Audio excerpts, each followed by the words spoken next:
Tere tulemast kõigile kuulajatele, et väga tore on teid siin näha. Ja täna on 11. veebruar 2026 ja me oleme kogunenud Eesti Rahva Muuseumisse vestlusüritusele kohalikud rõivad, kohalikud värvid, tegelikkus või müüt. Ja selle vestluse taustaks on siinsamas muuseumis olev näitus Meie rõivavärvid, mis siis tutvustab Eesti mineviku tekstiilivärvimise traditsiooni või traditsioone ja ühtlasi ka võib-olla värvitööstuse tulevikku.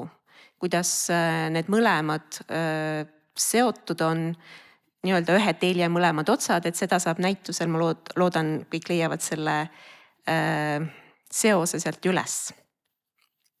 Aga selle vestluse näituse taustaks on siis üks projekt Color for Crafts, mille liige ma aastast 2023 olen ja mille peamine eesmärk ongi välja töötada uusi tehnoloogiaid tänapäeva tööstuse jaoks, aga inspiratsiooni otsivad nad minevikust.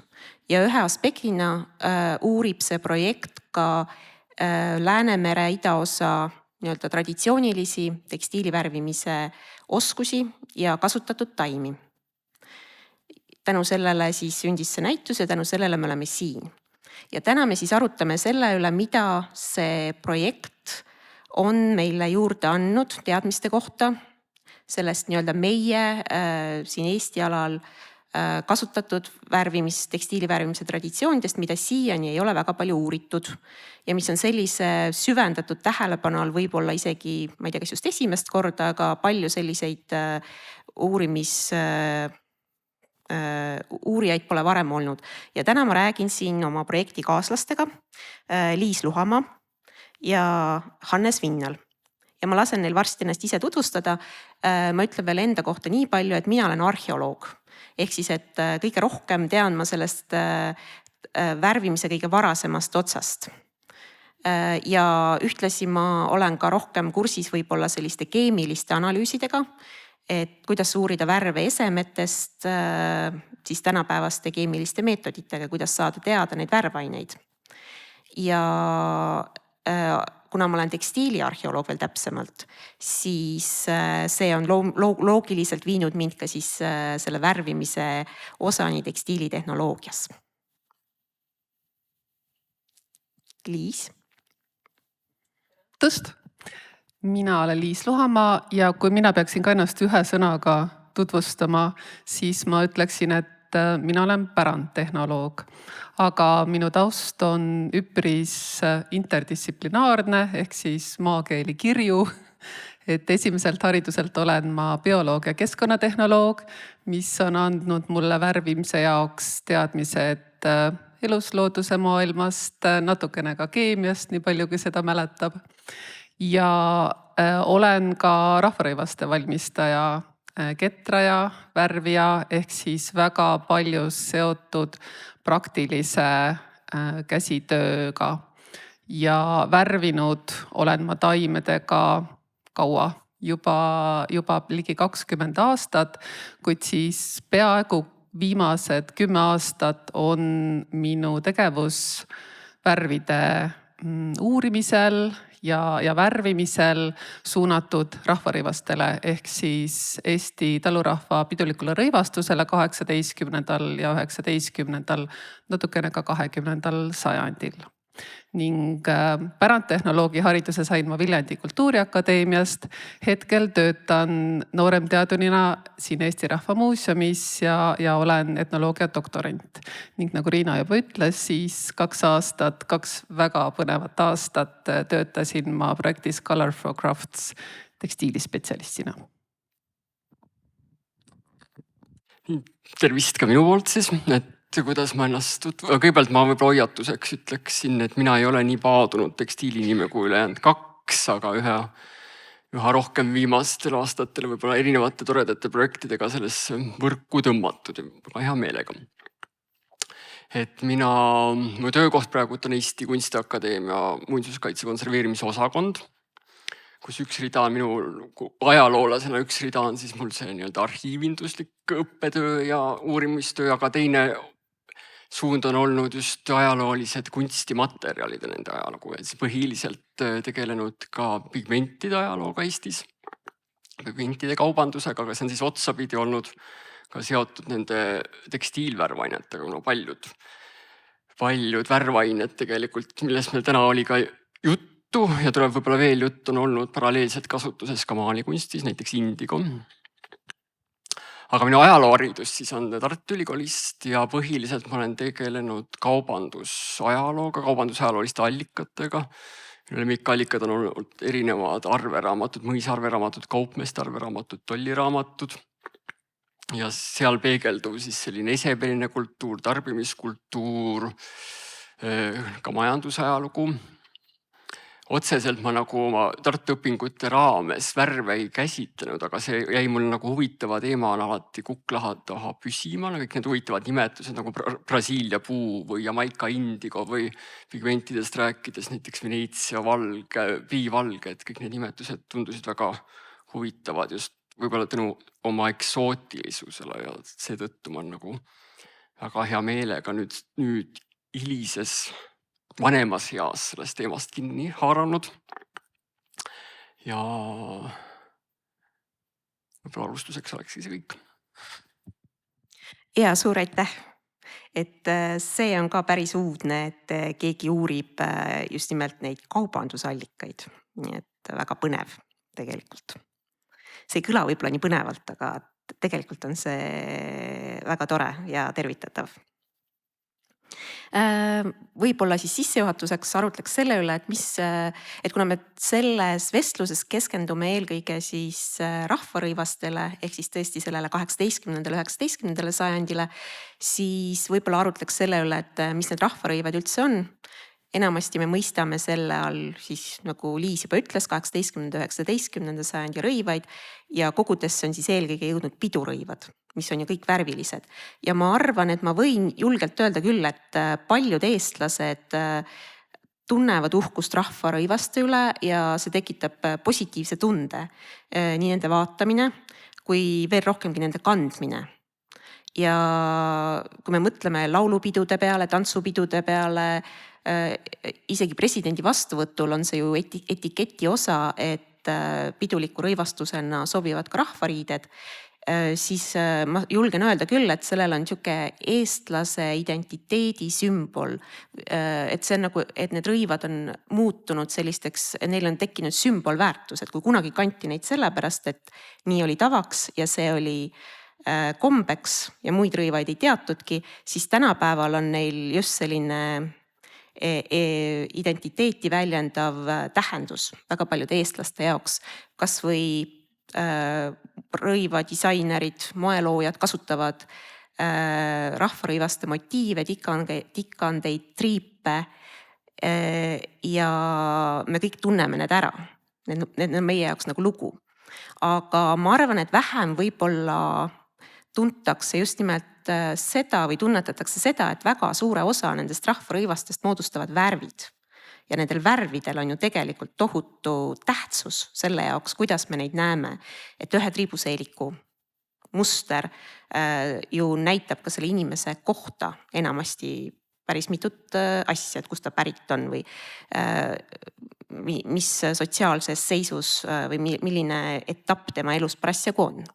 Ja sellepärast ma paluks ka teie, minu kaasvestlejatel kommenteerida seda, et kas rahvarõivad on tänapäeval identiteedi sümbol või kuidas teie isiklikult lihtsalt tavalise inimesena tajute. Ma saan aru, et Liis muidugi ei saa, Liis vastab sellele nagu professionaal, sest ta on professionaalne rahvarõivaste uurija ja tegeleb selle teemaga kaua. Hannes siis annab sellise haritud või ütleme ajaloo taustaga võib-olla huvilise arvamuse, et mis tundeid rahvarõivad teist tekitavad? Ja see on võib-olla tänu sellele projektile päris palju muutunud ja ma olen ikkagi hakanud vaatama hoopis teistpidi ka rahvarõivastele. Ma varem võib-olla ka minu vaadet iseloomustas pigem selline rahvusromantiline lähenemine. Ma üldse ei mõelnud selle peale, et või pigem see tõesti, et need värvained on siis pigem kohaliku päritolu kuskilt ja vanaema käis sauna taga korjamas mingit taime ja siis värviti.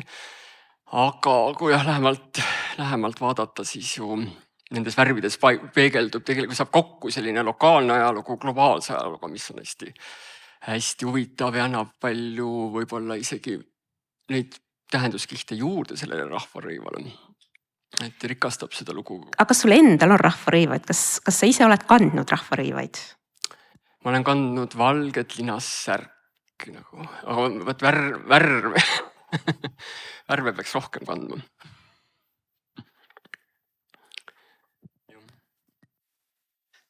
On hästi raske minul mõelda tagasi sellele ajale, mil ma veel ei olnud hakanud rahvarõivaid uurima, et ma olin lihtsalt värvinud 10 aastat taimedega ja mul oli selline üldine tehnoloogiline teadmine värvimisest, loodusvärvidest, mida on Eestis saada, mida ei ole Eestis saada. Aga üks selline hetk on mul siiamaani meeles, see on seotud ka vöökudujast meistri Piiaga, kes siin praegu publikus istub. Ja Piia saatis mulle, ütleme see oli siis kuskil 10 aastat tagasi. Piia saatis mulle kirja ja küsis, et kas ma tean sellist värvi nagu putukapunane või putukaga, et mida võib tähendada see putukaga värvitud, et tema on leidnud neid kirjeldusi kirivöödest.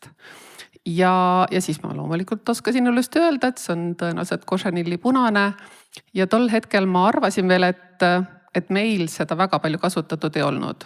Kui tuli need vööd välja, see oli minu jaoks väga suur üllatus, aga siis ka mitte nagu selline üle mõistuse, kuna vööd on suht väikesed asjad, sinna lõnga kulub väga vähe, kokku võib-olla 50 grammi villast lõnga. Et need mõned putukad ikka jaksab osta, isegi kui sa oled vaene talunaine. Aga järgmine samm selles arusaamas, kuivõrd palju on meil kasutatud just ostuvärve, imporditud värve, oli siis, kui ma vaatasin raamatut, kuhu oli kogutud erinevaid Eesti vaipasid ja üleviskeid. Ning seal oli, ma nüüd täpselt ei mäleta, kas oli Kolga-Jaani või oli Suure-Jaani, aga kuskilt sealt Viljandimaalt kogutud vaip koos selle vaibaga korjatud legendiga ehk siis kirjeldus, mida vaiba muuseumile andnud inimene oli sellele esemele kaasa rääkinud. Ja seal olid ära toodud värvinimetused. Oli seal nähtavasti kaselehekollane, potisinine, aga ka putukapunane. Ja see putukapunane oli seal põhivärv. Ehk siis meil ei olnud enam pisikene vöö, meil oli suur vaip, kus suur osa lõngadest oli värvitud putukapunasega. Ja see oli selline hetk, kus ma sain aru, seda kasutati palju, mitte ainult vöödes, vaid ka suurtes esemetes. Ja see pani mind rahvarõiva tekstiile hoopis teise pilguga vaatama. Just otsides neid mitte Eestist sauna tagant korjatud taimi. Jah, teie käest on ilmselt raske küsida sellist juba, ma ei oska sulle öelda sellist lihtsamat vaadet, et kohe läheb värvidele ja kõik see nii põnev. Aga kui te näete rahvarõivaid, et siis see ikkagi tekitab ju selle, et mis tunde see tekitab, kui sa näed, et näiteks on laulupidu ja inimesed kõnnivad rahvarõivastes ringi. Et see on, et kas see mõjub nagu mingi visuaalne sümbol või mida te vaatate seal juures peale värvid? Värve võib ka vaadata, jah.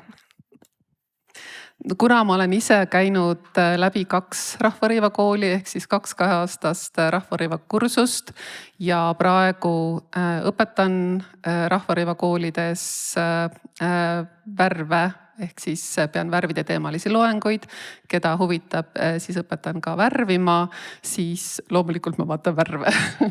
Sellepärast, et see on väga õige tähelepanek, et värvid on see esimene asi, mida sa näed rahvarõivastes. Aga kui ma sellise rahvarõiva valmistamise seisukohalt või seda, mis me tänapäeval nagu rahvarõive, kuidas me neid teeme, vaatan, siis ega neid värvijaid palju ei ole. Et eelkõige ikkagi püütakse leida värvid poest, kus valik, kui sul on ühes seelikus 12 erinevat värvi, on kesine ja samal ajal me teeme tohutult uhkeid tikandeid, milleks inimesed Rahvarõiva koolis pühendavad nädalaid ja kuid, aga värvimine on natukene kõrvale jäänud, et see võiks olla rohkem teema.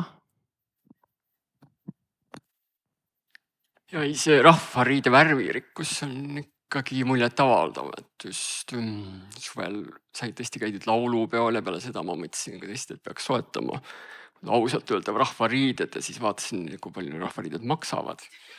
Ja siis ma avastasin, et mul ei ole rahvariide jaoks raha, eks ju.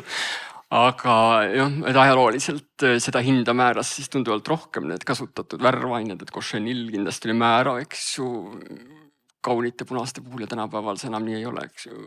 Tõenäoliselt, et värv määrab väga vähe tekstiili hinde või rõivaste hinde ja põhiline osa on siis tööjõukulu tänapäeval, aga ajalooliselt, kui sul on nüüd ajalukku tagasi, siis materjalide tähtsus nagu hinnakujundajad tekstiilide puhul oli palju suurem. Jah, see on tõsi, et värvimine oli kindlasti üks kallimaid või värv oli kindlasti üks kallimaid osi selles tekstiilitootmise tsüklis. Ma arvan, et kindlasti keskajal ja ilmselt ka hiljemgi. Aga kui nüüd teemaga edasi liikuda, siis ma mõtlesin, et ma küsin ka seda või räägime natuke sellest, et kuidas üldse neid värvaineid uurida. Et siin on nii palju erinevaid võimalusi, erinevaid vaatenurki ja mis mulle selle projekti juures meeldis, oli just see, et meil ongi nii mitmekülgsete oskuste ja taustaga inimesed. Ja kuigi on keeruline panna kokku kõiki neid erinevaid infokilde, juba see ajaskaalal nende kuidagi kokkupanemine, et milline infokild kuulub teisega kokku on väga keeruline, siis võib-olla on kuulajates ka huvitav kuulda, et kuidas siis see uurimine käib. Et mina võin öelda, et mina arheoloogina vaatan siis eelkõige esemeid, sest kirjalikke allikaid on vähevõitu. Esemeid on ka tegelikult suhteliselt nagu vähe, et kui nüüd võrrelda ERMi kogudega, siis üsna käputäis ja välja näevad nad kõik üsna pruunid. Nii et värvide uurimiseks ma oma visuaalset vaatlust väga palju kasutada ei saa ja sellepärast ma olengi üritanud võimalusel muidugi väga ettevaatlikult kasutada keemilisi analüüse, esemeid rikkumata. Ehk siis, et tänapäeval on võimalik näiteks võtta lõngast väike proov ja seda uurida kromatograafia abil, vedelikkromatograafia abil, siis tegelikult on võimalik selgeks teha, milliste värvainetega, just nimelt milliste keemiliste värvainetega see tekstiil on värvitud, kui need on sul võrdluskogus juba olemas. Ja siis sa saad omakorda ühendada need värvained või nende kombinatsiooni mingisuguse selle loodusliku allikaga. Nii et see protsess on tegelikult hästi keeruline ja kahjuks ei ütle mitte kunagi peale indigo. Kindlalt, mis värvi tekstiil võis olla. Aga see on arheoloogias on see tegelikult üllatusi pakkuv, sest näiteks helepruun, praegu silmale siuke helepruunikas tekstiil võis olla kunagi hoopis lilla. Nii et ma sõltun sellistest meetoditest, aga tasub silma peal hoida ka, et tulevikus kindlasti on vähem destruktiivseid meetodeid, kus ei pea üldse neid lõngu eristama. Ja minu arust oli väga põnev koostööd teha just Liisi ja Hannesega, kelle see lähenemine ja nii-öelda uurimismaterjal on ju hoopis teistsugune. Et võib-olla Liis, sa tutvustad kõigepealt, kuidas sa neid värve uurid? No mina olen Riina peale päris kade tegelikult, et tal on arheoloogilistest tekstiilidest olnud võimalus teha nii palju värvianalüüse, sest tegelikult meil ju esmakordselt said etnograafilistest, ütleme siis rahvarõiva tekstiilidest värvianalüüsid, keemilised värvianalüüsid tehtud alles selle Color for Crafts projekti raames. Ja see on siis tänapäevane nii-öelda kuldstandard, mille tulemusi kõik aktsepteerivad. Et loomulikult, kui mul on ilus värviline triibuline seelik, siis ma saan teha visuaalset analüüsi, ma saan arvata, millega see võis olla värvitud. aga teadusartiklisse see päris ei sobi. Kuid minul on erinevalt siis arheoloogidest uurida väga palju kirjalikest allikatest juba. Ja kui ma tahan teha edasi värvikatseid, siis minu allikad on Eesti arhiivides, eestikeelsed ja väga olulised on olnud Eesti Rahva Muuseumi etnograafilise arhiivi materjalid, kus siis ERMi töötajad käisid mööda Eestit erinevatel aegadel ja kogusid infot, muuhulgas ka kasutatud värvide kohta ja kui eriti vedas, siis pandi ka värvide retsept kirja, et kuidas midagi värviti. Mis seal tekib nagu probleemina, on see, et ERM hakkas koguma neid materjali 1920ndate alguses.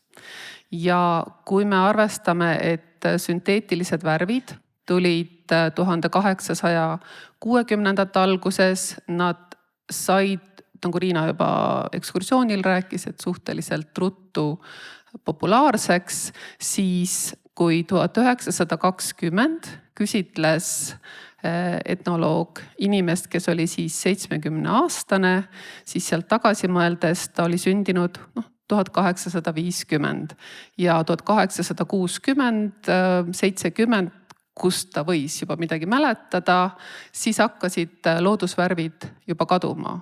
Ehk siis see kirja pandu, seda tuleb juba vaadata natukene ettevaatlikult, sest see inimene, kes info andis, ta ei pruukinud ise kunagi olla isegi värvinud, et võib-olla ta nägi, kuidas ema või vanaema värvis. Selles suhtes on natukene paremad Eesti Rahvaluule arhiivi Jakob Hurdale saadetud teated, mis võivad olla veel paarkümmend aastat varem saadetud. Ehk siis sinna on juba kogutud infot inimestelt, kes reaalselt ise ka kasvasid üles ajal, mil olidki sul eelkõige ainult taimevärvid, loodusvärvid kasutusel. Ehk siis neid teateid ma usun natukene rohkem.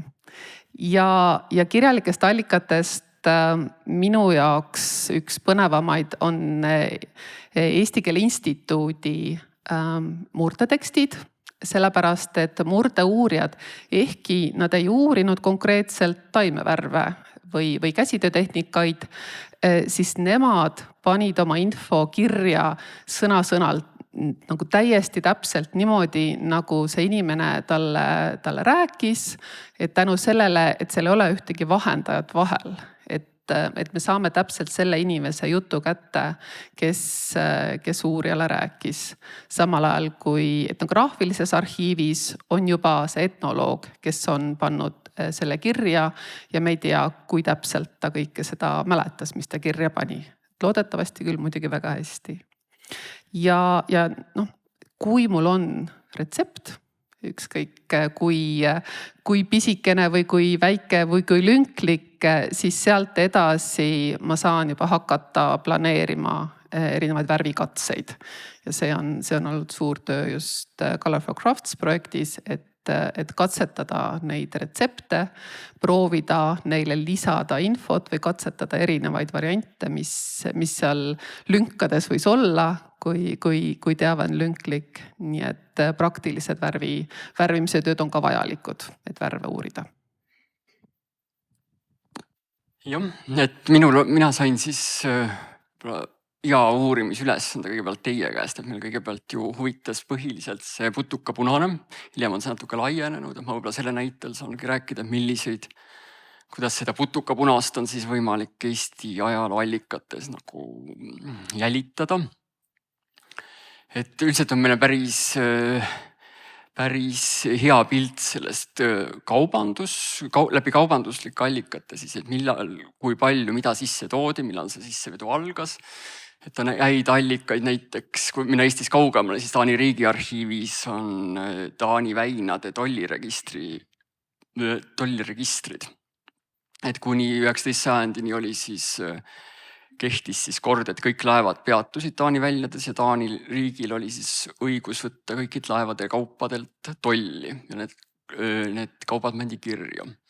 Selle kohta on tohutu andmebaas, kus on siis miljoneid sissekandeid. Sealt on, kõigepealt on siis seal tarneahela kõige ülemine ots ongi see, on võimalik vaadata, kui palju siis mingisuguseid värvaineid näiteks siis tuli Läänemere regiooni sisse. Siis järgmine etapp võime võtta näiteks Tallinna Sadama tolliraamatud, mis on ka peaaegu katkematu reana säilinud, vaadata, kui palju siis sealt Taani väinadest tulnud Cochenillist jõudis Tallinna. Sealt edasi läheb natuke keerulisemaks, siis peab nagu mõtlema, et kes võis selle jaekaubandusega tegeleda, et kus võidi neid värvaineid müüa, edasi müüa, kui nad hulgikaubana sisse tulid. Ja kuna pigmentide puhul oli teada, et apteegid varausa perioodil tegelesid põhiliselt siis nende värvide kauplemisega, siis sai ka vaadatud nagu läbi apteegi, et kas see Cochenill ilmub seal Tallinna apteegis välja, et Rae apteegi arhiiv jälle väga hästi säilinud. Ja Cochenill on seal ka varakult tõesti olemas, et Tallinnas esimesed teated sellest troopilisest siis Lõuna-Ameerika putukapunasest on 1648. aastast.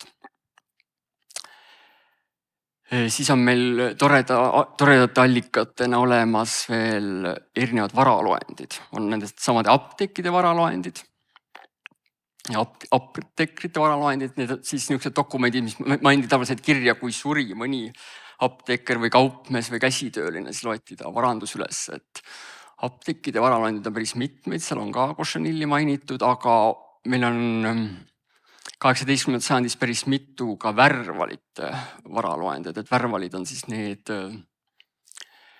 käsitöölised, kes olid spetsialiseerinud tekstiili värvimisele. Et sellest me võime omavahel veel pikemalt rääkida, aga sealt tuleb huvitavaid andmeid selle Cochenilli kasutusele kohta, nagu konkreetseid, et mis hetkel on nagu Tallinnas tõesti üks värval värvinud selle putukapunasega tekstiili. Ja mida siis nagu seal tarneahelas nagu allapoole minna, et kui me tahame selle talupojani jõuda, et kui palju ja millal jõudis see putukapunane talupojani, siis seda keerulisemaks asi läheb, kuna mida madalamale see kaup nagu jõudis, seda vähem on meile kirjalik allikaid, kuna mandi lihtsalt kirja vähem. Et see talupoja kaupmees, see poepidaja või laadapidaja, kes müüs seda kaupa, tema tihti siis niisuguseid arveraamatuid enam ei pidanud, et sealt läheb meil keeruliseks, meil on suhteliselt hilised teated selle kohta, et kuidas ta siis 19. sajandi alguses, et see talupoeg ostis värvaineid ja milliseid värvaineid ta ostis, aga praegu nagu varasemaid teateid meil on väga vähe ja talupoja ostude kohta, aga see mass, mis siia sisse tuleb ja see on üha kasvav värvainete osas, 17-18 sajand on peaaegu nagu pidev kasv, mis puudutab just neid värvaineid, suuresti ka troopilisi värvaineid või koloniaalset päritolu värvaineid, et ilmselt see leidis siis mingis osas kindlasti tee ka talupojani. Ja läbi mõisa on ka üks oluline punkt, mida on vähe uuritud, aga mõisades tegutses päris palju kangruid ja ilmselt ka kangrud tegelesid tekstiili värvimisega. Ja üks mõisa arveraamat, millega ma olen tegelenud, on Kristiina de la Parre arveraamat. Talle kuulus mitu mõisa Lätis ja Eestis. Ta oli selline natuke maniakaalne proua võib-olla, et ta armastas kirja panna kõik oma rahalised sissetulekud, väljaminekud, hoida kõigil silma peal. Ja tema arveraamatus tõesti ka mitte küll see putukapunane, aga lihtsamad värvained, näiteks indigo ja kurkum, mida tol perioodil kasutati ka kollase värvimisel, kajastuvad. Ka need kemikaalid, mis viitavad alati nagu tekstiili värvimisel nagu maarias ja vitriol. Et mõisades kindlasti oli seda tekstiili värvimist palju rohkem, kui me teame siiamaani. Ja sealt ilmselt ta pudenes ka sellesse talupoja kultuuri. Me jõudsin kaugele. Jah, me võime sellest nagu omavahel rääkida ilmselt lõpmatuseni. Ja Liis? Ma ühe asja siiski allikana veel lisan ja see on siis ajakirjandus ehk siis ajalehed, kus ilmusid müügikuulutused, kangad ja loomulikult ka värvid. Nii et kui tulid juba eestikeelsed ajalehed, ehk siis 19. sajandi teises pooles, siis võib arvata, et kui sul on kuulutus, kus müüakse värve või reklaamitakse värvimise teenust, et see on eesti keeles, et siis see on suunatud eestlastele. Ning mõnikord on isegi ka saksakeelsetes kuulutustes eraldi välja toodud, et näiteks värvimise teenust, et värvitakse nii linnarahva rõivaid või kangast kui ka talukangast. Jah, see on tõesti põnev, et need ajalehekuulutused ja kirjalikud allikad, just see pool panna kokku selle materiaalse kultuuriga või nende esemetega ja selle teadmisega, mis meil neist on, et see on olnud viimastel aastatel sihuke põnev väljakutse. Kõik need asjad põimida selliseks ühtseks teadmiseks. Aga nüüd on see sissejuhatus veninud üsna pikaks ja võiks nüüd edasi minna selle juurde, et kas siis need kohalikud värvid, tähendab kohalikud rõivad, kohalikud värvid, et kas see on siis müüt või tegelikkus. Et nagu me siin juba oleme hästi palju ilmselt jutu sees välja toonud, siis üks asi, mis kinnitust leidis, oli see, et vähemalt vanemas kirjanduses on küll öeldud, et talurahvas kandis kodusest linasest ja villasest riidest rõivaid, mida ta värvis siin kohalike nii-öelda metsataimedega. Siis uuemas kirjanduses muidugi näeb juba palju mitmekesisemat pilti. Et siis see sai nagu edasi kinnitust ja täiendust, et tõesti, nii kui võimalik, nii on mindud üle kohalikelt loodusvärvidelt siis sisse toodud värvidele. Ja seal, kui meil enne oli siin see tuur näitusel, siis sai juba natuke ka põhjendatud, mis selle põhjus võis olla, sest eks need sisse toodud värvid olid tegelikult hinnalised. Aga ma toon ühe näite, et kui me tegime 38 värvianalüüsi Eesti ja Läti etnograafilistest tekstiilidest, siis peamiselt 19. sajandist just punastest lõngadest, siis sellest 38-st 19 sisaldasid puupunast ehk brassilipuud, mis tuleb Lõuna-Ameerikast. Ja mis te arvate, kui palju olid madaraga värvitud lõngu nende hulgas? Mitte ühtegi. Nii et selles mõttes see, et seda, et talurahvas ei sõltunud ainult kohalikest värvitaimedest, seda teadsime me ennegi. Ja muidugi see valim, mida ma siin praegu presenteerisin, on hästi väike, aga ma arvan, et see nii suur osakaal selles väikeses valimis juba oli tegelikult minu jaoks pisut üllatav.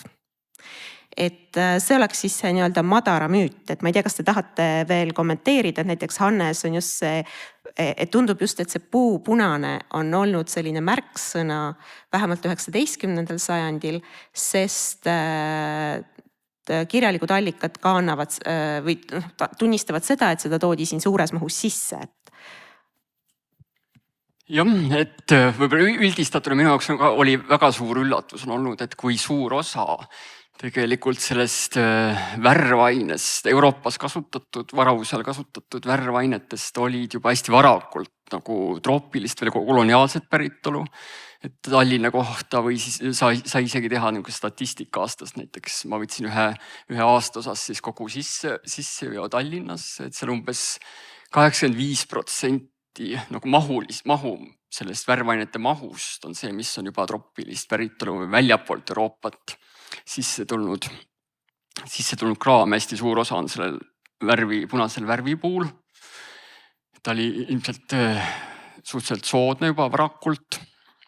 Aga see üleminek on ka huvitav, et see oli väga valulik, aga ma olen aru saanud Euroopas olid need traditsioonilised madara või krapi tootmise piirkonnad, kus talupojad tõesti olid spetsialiseerunud selle krapi tootmisele ja siis äkitselt hakkab tulema massiliselt Lõuna-Ameerikas sisse siis konkureerivad punast. Et paljud piirkonnad isegi püüdsid nagu keelata alguses nende troopiliste uute värvainete kasutust. Näiteks ka indigo puhul on 16. sajandi lõpust 17. sajandi alguses Saksa aladelt on hästi palju niisuguseid määruse, mis keelavad nagu tekstiili värvis indigo, troopilise indigo kasutust. Mis näitab seda, et see oli juba selleks hetkeks väga levinud ja need määrused ka neid ei täidetud. Et need unustati üsna kiiresti ära, kuna see indigo oli siis sinerõikas niivõrd niivõrd efektiivsem. Et samuti punastega jah, et üsna kiiresti või üllatavalt kiiresti ikkagi see kohalik krapp, mis on ka ju nagu ikkagi efektiivne ja hea värvaine, aga üsna kiiresti sinna kõrvale tekivad need troopiline värvipuu ja cochineal, mis mingi hetkeni nagu nende osakaal aina kasvab, aga siis näiteks 19. sajandi algupoolel on jälle niisugune huvitav lühikene periood, kus selle Euroopa omatoodangu osakaal jälle kasvab, mis on seotud siis nende vabadusvõitlusega ja Lõuna-Ameerika riikide iseseisvusega, et see kolooniad kukuvad ära ja siis Euroopa hakkab nagu uuesti oma seda värvitööstust ja värvi nii-öelda põllumajandust siis krapi näol uuesti üles ehitama. Aga just Eesti kontekstis ka, et see puupunane tundub, et ongi odav ja väga laialt saadav. Eesti allikates juba ka hästi varakult esineb 17. sajandi alguses, et ta oli ilmselt vägagi kättesaadav. Kuigi on teateid, et see punane toon, et tal oli kergelt, ma ei tea, et oskate paremini kommenteerida, et tal oli kerge niisugune lillakas alatoon sellel puupunasele, mille tõttu teda ikkagi nagu hinnati ka seda head krappi või cochineal'i nagu paremini.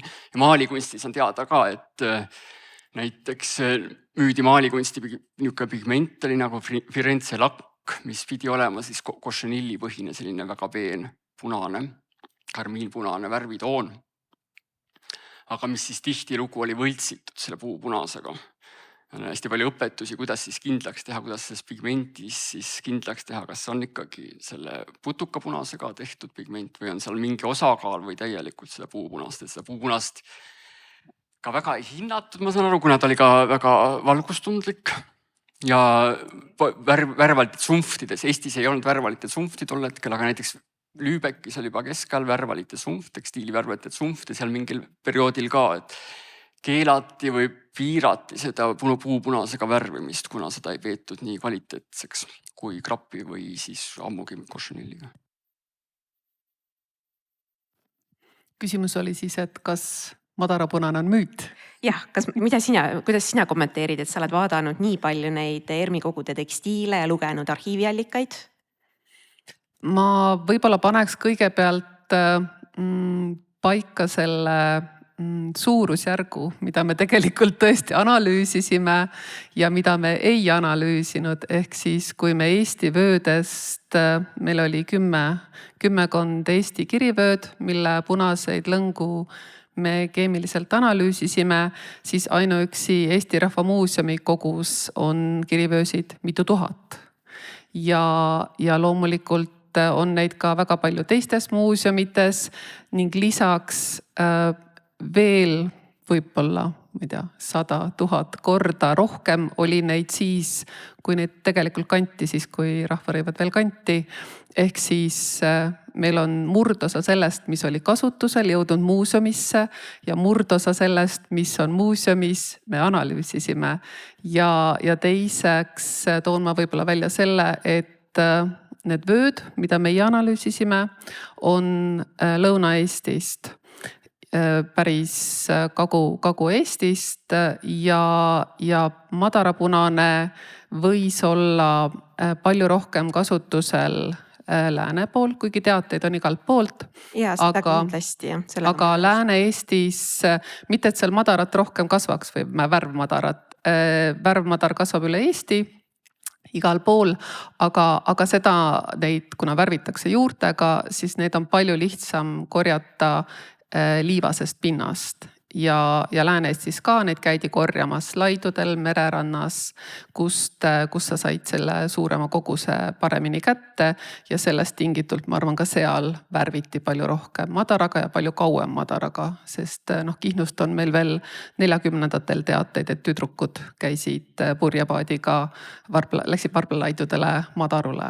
Nii et ma olen ettevaatlik, aga ma arvan, et sa ütlesid väga hästi seda, et meil ei ole ainuüksi madarapunane, et see punaste valik, mida me näeme just rahvarõivastes, on palju laiem. Jah, see on õige. võib-olla ühe märkusena veel, et kui vaadata neid värvilegende, sest osade nende kirivööde juures on ka kaasas see värvilegend, kus siis andja väidab, millega millega need toonid on saadud, siis tuleb tunnistada, et ka seal oli tegelikult puupunane vist üsna domineeriv, kuigi madarat oli ka väga palju.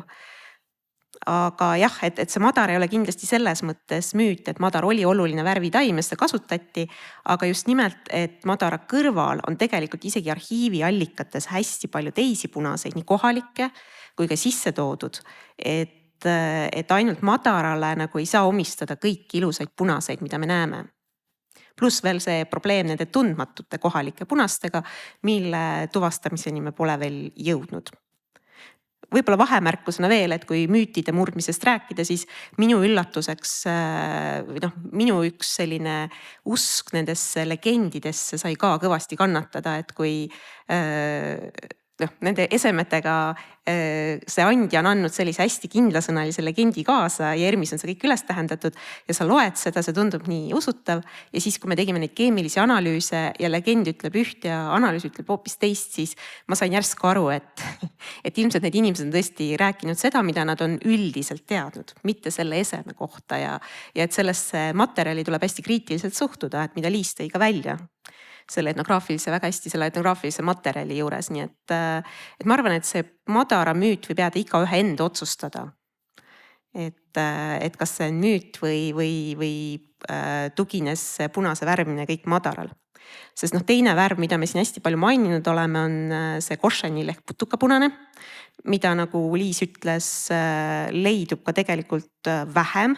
Ja ka nendes analüüsitud tekstiilides, millest ma rääkisin, kas seal oli košenili ikkagi tunduvalt vähem, et mõnes üksikus tekstiilis.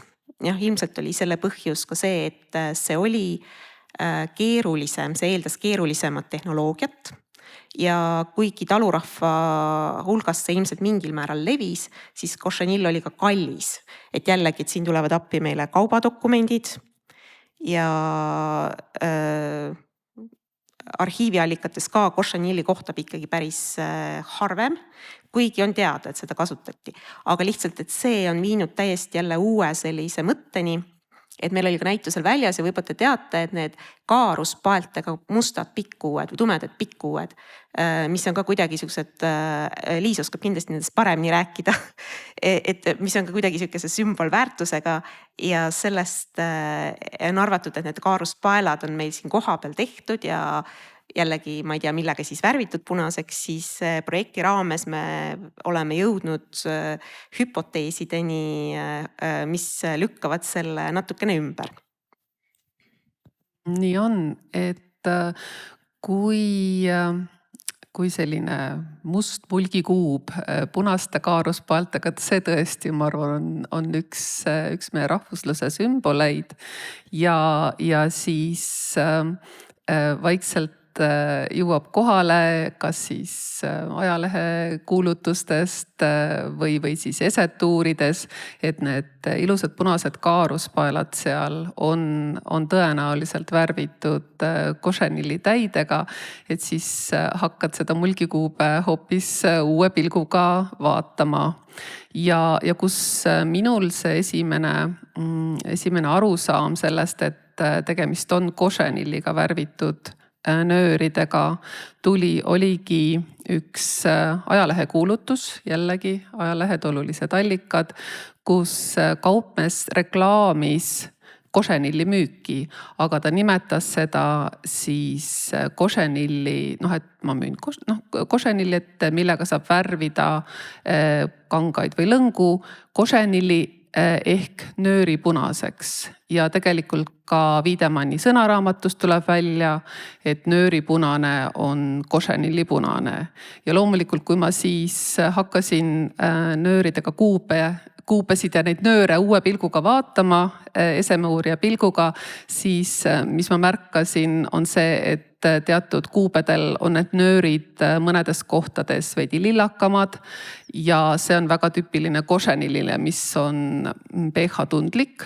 nii et kui seda kuube mingi hetk on kaasa arvatud siis need nööride kohti on näiteks seebiga pestud, siis see košenilli punane muutub lillakamaks, et jällegi üks tunnusmärk sellest. Kuigi me loodame, et kas varem või hiljem saavad ka keemilised analüüsid nendel nöörilõngadel tehtud ja saab nagu täiesti kindlalt öelda, et tegemist on košenilliga. Jah, ja siis sealt edasi me oleme ka kaalunud, et võib-olla need nöörid olid hoopis ostetud nöörid. Ja siin jällegi me arutasime seda Hannesega. Mulle on hakanud küll tunduma, et see võib olla üks niisugune varakult olnud poekaup, mis oli ka talupoegadele juba kätte saada võib-olla 17 sajand.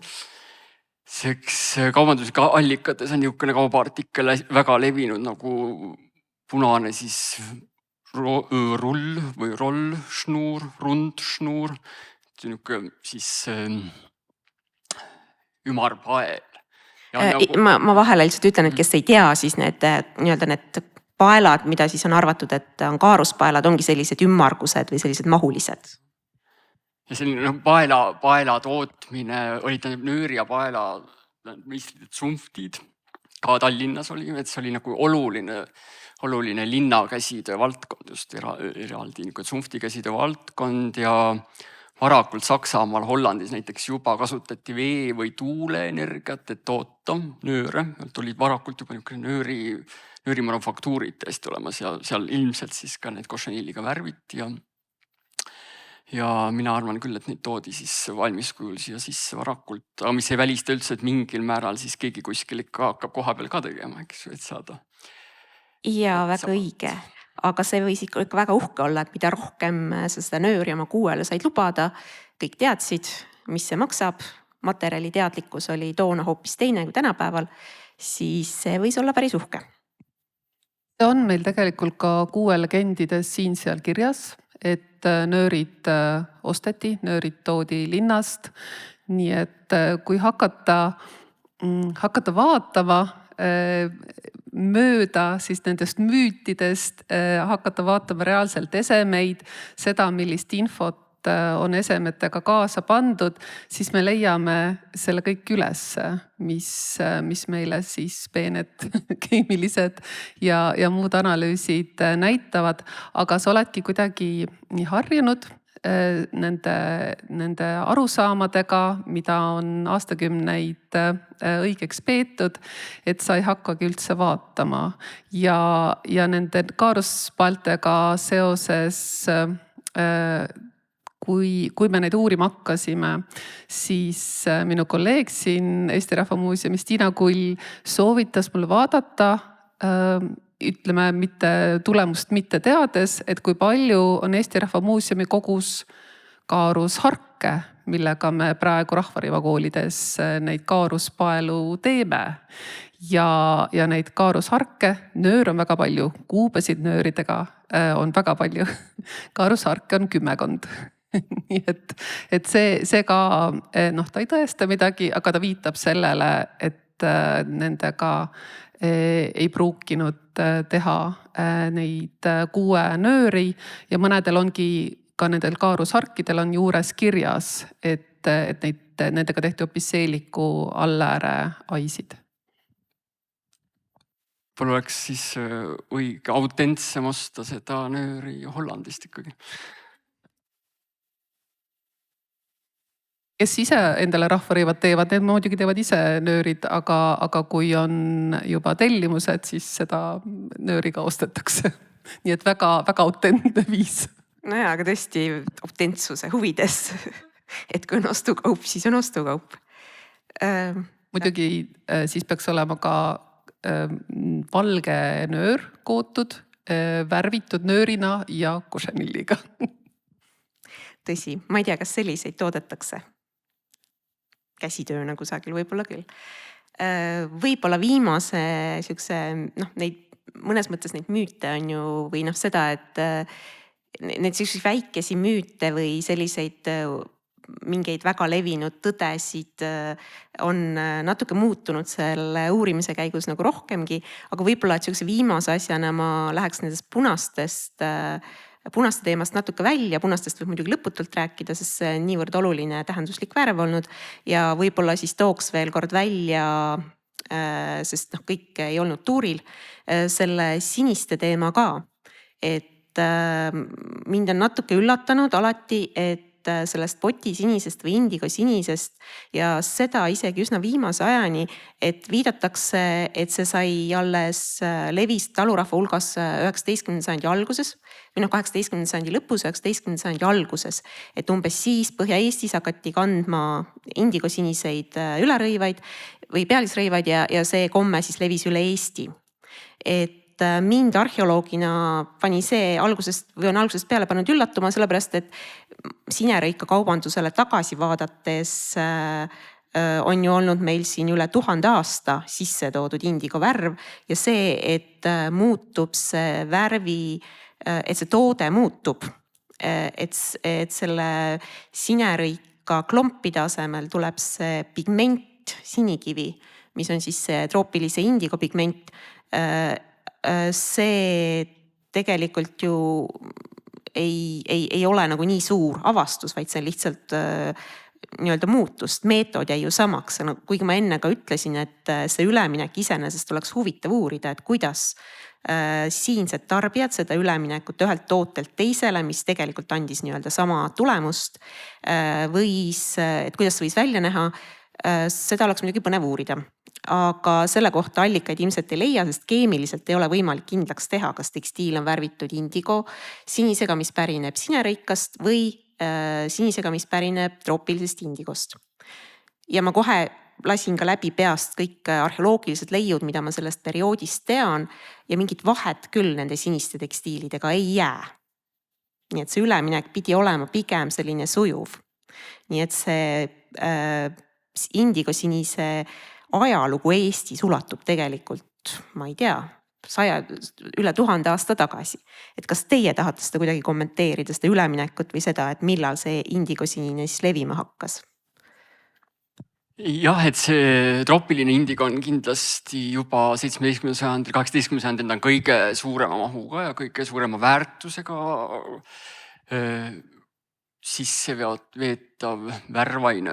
Aga seal tuleb ka rõhutada, et päris suur osa sellest 17. sajandil kasutati ka maalingutes, interjöörmaalingutes ja maalikunstis, eks siis on ka alati küsimus, kui palju tekstiilis, kui palju maalikunstis.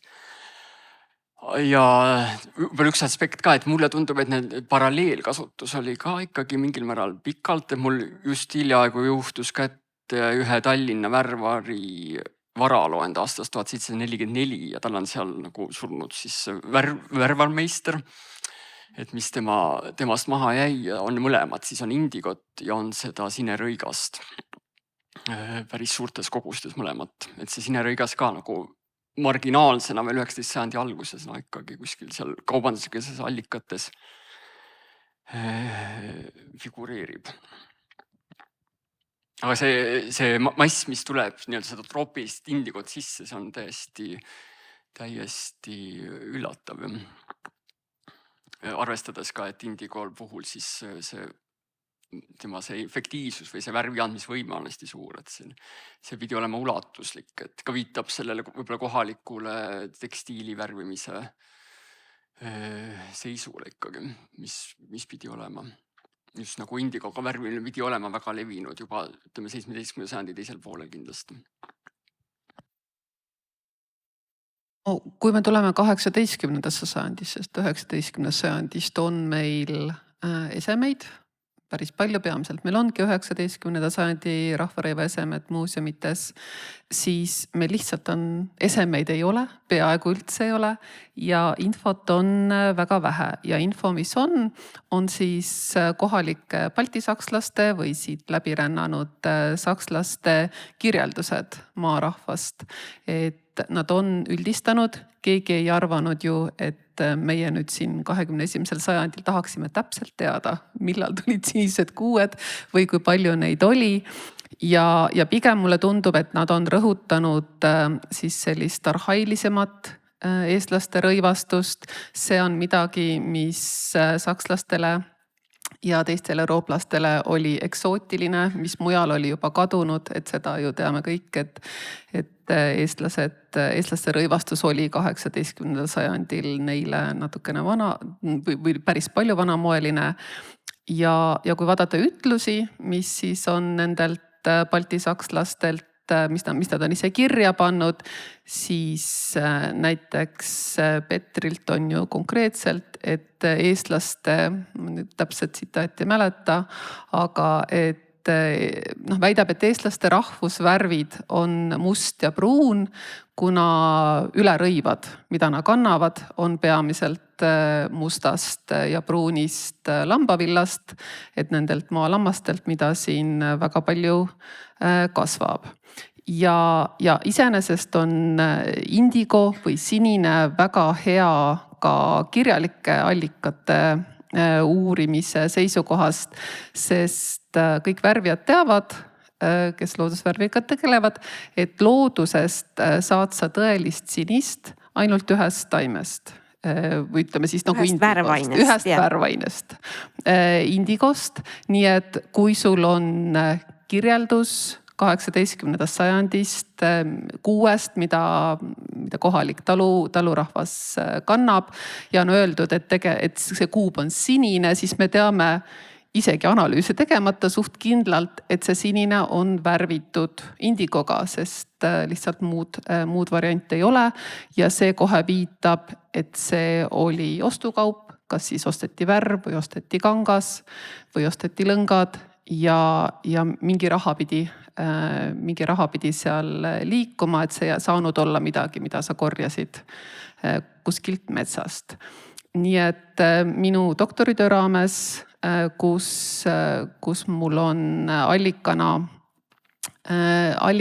ajalehe artiklid, kus kirjeldatakse põgenenud pärisorje, nende välimust, kaasa arvatud siis rõivaid, neid kuulutusi kohalikes lehtedes on päris palju ilmunud 18. sajand, 19. sajandi algus üle 1000. Ehk siis sealt, kui ma vaatan, kui palju seal on eestlaste, lätlaste ülerõivastes mainitud sinist, siis sellest me saame võib-olla mingi vastuse. Et kui palju, millal see sinine tuli. Muidugi seal on ka, et kas ta on nagu talurahvas, kas ta on linnas elav eestlane. Ma just tahakski öelda, et see sinine on kogu aeg olemas olnud. Et kui me vaatame nagu tervikuna seda pilti, siis see on järjepidevalt ju tegelikult olnud üks populaarsemaid värve alates siis nendest esimestest säilinud tekstiilidest, aga ilmselgelt juba palju varemgi. Nii et jah, me seda vastust päris ei saa, millal need tulevad. Aga see on väärtuslik allikmaterjal, näitab lihtsalt seda püsivust, indigosinise püsivust siinses rõivakultuuris. Aga ma arvan, et meie võime siin nagu lõputult rääkida, meil on siin hästi mõnus. Aga kuna aeg hakkab otsa saama, siis hakkame otsi kokku tõmbama ja ma mõtlesin, et sellise viimase lühikese aruteluna veel korra nagu tõstatada see küsimus, et kui need värvid meie triibuseelikus või rahvarõivastes on saanud, tulevad nagu nii kaugelt ja on eksootilised ja koloniaalsed päritolu, siis kas see kuidagi mõjutab ka seda, kuidas me näeme neid rahvarõivaid või kas see kuidagi vähendab rahvarõivaste väärtust nii-öelda meie identiteedi sümbolina? Ma arvan, et kindlasti mitte, pigem ka uhkuse asi, et me ei olnud ainult metsarahvas, vaid et me võtsime kõik uue tegelikult rõõmuga omaks ja kui selle tulemusel said seelikud ilusamad ja värvilisemad, siis nii oligi. Jah, minu arvates ka, miks mitte, kui raha on, siis osta kalleid värve ja kasutada uhkusega neid. Ja ma ka nõustun, et minu arust see lisab ainult sellise või selle teadvustamine lisab ainult sellise ühe kihi veel sellesse nagu mitmekihilisse nähtusesse, nagu näiteks triibuseelik ja minu arust on see ainult huvitav ja tore ja need värvid oleme ju ikkagi valinud need inimesed, kes need kangad kudusid. Nemad otsustasid, et see on ilus või et see on see, mida nad tahavad. Nii et see on ikkagi, see kuidagi vähendab, vastupidi, minu meelest see ainult lisab jah sellist väärtust ja tausta juurde. Aga aitäh minu vestluspartneritele, väga huvitav vestlus. me jätkame kindlasti seda veel ja siis aitäh kõikidele kuulajatele, kes selle pika tuuri ja selle vestluse vastu pidasid. Aitäh! Ja mina küsin korra, et kas kellelgi on küsimusi publikust? Et kui oleks, kas on teada, kuidas see kosanilliga värvimine käis, see protsess? No natukene hästi õrnalt, sest Ma korraks siia vahele ütlen, et 25. märtsil Liis Luhamaa teeb siin ürituse, kus räägitakse punasest ja ainult punasest värvist. Nii et Liis, ära väga kõike ära anna, on ju? Ja no need košenillitäid on teada, et need hõõruti peeneks, kõigepealt uhmriks. Üks tore kirjeldus on, kus öeldakse, et no sama kui tuhk ehk siis väga-väga peeneks. Ja kui kodus värviti, siis oli vaja lõngad eelnevalt peitsida ehk siis töödelda, kuumutada maarjajää lahuses, muidu košenilli värv ei jäänud külge. Aga kui oli tegemist elukutselise värvaliga, siis tõenäoliselt kasutati teistsugust peitsi ehk siis tinapeitsi. Ma ei tea, kas Hannes on leidnud selle kohta andmeid? ei ole otseselt andmeid leidnud, aga jah, see tuli selle kasutuselevõtu aeg Lääne-Euroopas on hästi täpselt teada, see on vist 1607 või midagi niimoodi võeti kasutusele, võimaldas siis väga kirgast ja ilusat värvi saavutada. Ja Tallinnast on teada üks värval, kes siis kindlasti košenilliga värvis karmiinpunast 17. sajandi lõpus. See tuleb tema ühest kohtuprotsessist välja, et tema puhul siis eeldaks, ta oli ka pärit lääne poolt, et tema võib-olla tundis seda kunsti küll. Et košenillil ongi, tulevad erinevad toonid vastavalt sellele, millist peitsi sa kasutad.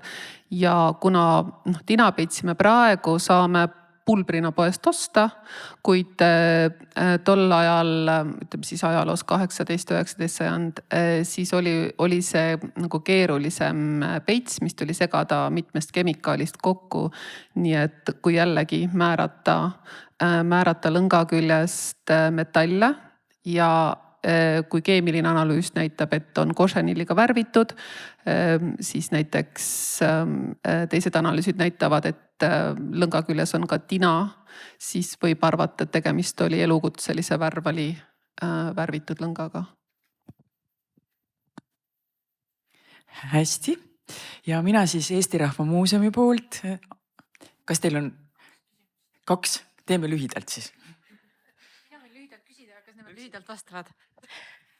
Mul on selline küsimus, et kas tuleviku tarbeks on ka selline uurimus, et Eesti erinevatest osadest, kas igal pool olid need sisse toodud värvid või on mingid piirkonnad Eestis, kus on nagu rohkem see sauna taga korjatud värvid? Ma niimoodi ei oska välja tuua, ma arvan, et need sisse toodud värvid olid üsna üldiselt kasutusel igal pool. Aga nende kõrval tegelikult kindlasti kasutati ka kohalikke meetodeid ja taimi ja siin võivad küll mingid eripärad olla. Näiteks, et ma olen täitsa nõus, et see madar võiski olla näiteks Lääne-Eestis tunduvalt või saartel populaarsem ja püsida kauem, samas kui Lõuna-Eestis on kasutatud mingisuguseid teisi kohalikke meetodeid ja taimi. Aga see on küll tuleviku uurimus, et sellist nagu peenelt näha ära neid mingeid erisusi. Aga importvärvid olid küll igal pool üldiselt. Kuid ma kiiresti ütlen, mis sellest meetodist Riina äkki nii täpselt ei rääkinud, et on üks loodustandev analüüsimeetod, mis on mittedestruktiivne, ehk siis kus ei ole vaja üldse eseme küljest proovi võtta ja see on hüperspektraalne analüüs, kus siis lihtsalt valguse ja väga tundlike kaameratega suudetakse värve määrata. Et kui meil oleks võimalik seda analüüsi kasutada, siis sealt saaks sellist lausalisemat analüüsi teha ja sellele küsimusele vastust leida või otsida vähemalt. Ja kõik triuseelikud ära pildistada. Ja viimane hästi lühidalt küsida, et Vadjamaalt olla eksporditud tuhka ja kui ma küsisin, et mille jaoks tuhka eksporditi, siis vastus oli, et tekstiili värvimiseks, aga teie ei maininud tuhast midagi. No me ei jõudnud üldse väga rääkida sellest tekstiilivärvimise protsessist, aga tuhk iseenesest on nii väärtuslik tooraine, et seda kulus igasuguste erinevate tegevuste peale, värvimine nende hulgas. Et et see tegelikult Liis vastab sellele, ma arvan, paremini isegi. no tõenäoliselt tehti sellest tuhast tuhaleelist ehk siis tuhk pandi veega likku ja saadi hästi aluseline vedelik, millega võidi näiteks enne värvimist kangaid pesta, seda kasutati ka ütleme siis linaste kangaste pleegitamisel. nii et, aga see on väga huvitav info, millest ma ei teadnud, nii et võib-olla ka siis indigoga värvimisel, kus on sul vaja aluselist vedelikku. Ühesõnaga, ega me kõike täna ära ei rääkinud ja meil on tulemas terve ürituste sari. Esimene üritus kannabki siis pealkirja Punane, järgmine üritus kannab pealkirja Must ja siis tuleb suvel üritus pealkirjaga Sinine. On selline triloogia tulemas ja siis järgmisel korral me võtame appi ka veel rahvaluule, ilukirjanduse, toome kõik välja, mis me teame Punasest. Nii et te olete oodatud ka siis 25. märtsil siia samma ERM-i ja te võite kutsuda ka oma sõbrad kaasa. Ja mina omalt korda siis tänan Riinat, Liisi ja Hannest tulemast ja teile soovin ilusat koduteed.